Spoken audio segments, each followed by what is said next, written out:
Huduma katika hospitali ya mafunzo ya Moi huko Eldoret zimesitishwa baada ya wauguzi kuanza mgomo hii leo. Mgomo huu ulianzishwa jana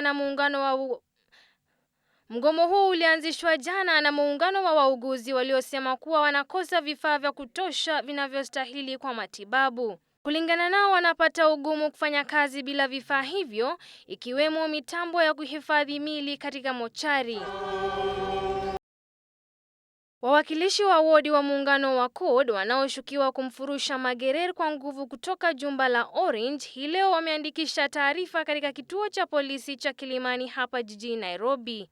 Akizungumza kwa niaba yao, Nyangwara amesema ya kwamba waliotakiwa kuandikisha taarifa wamefanya hivyo na suala hilo sasa linachunguzwa na polisi.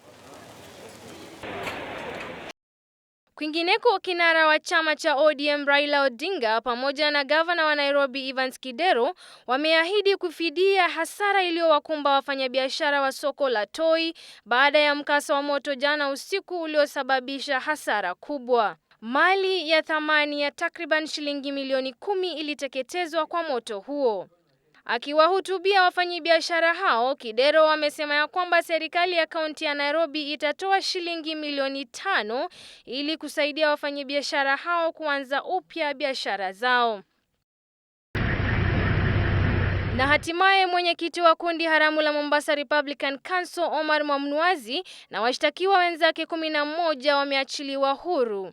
Jaji Elizabeth Osui aliwaachilia Mwamnwazi na washukiwa wenzake hii leo kwa dhamana ya shilingi 800,000 na wadhamini wawili wa kiasi sawa na hicho. Kesi hiyo itatajwa tarehe 17 mwezi huu na itasikizwa tarehe 12 Januari mwaka ujao. Safi Godana, Citizen Nipashe.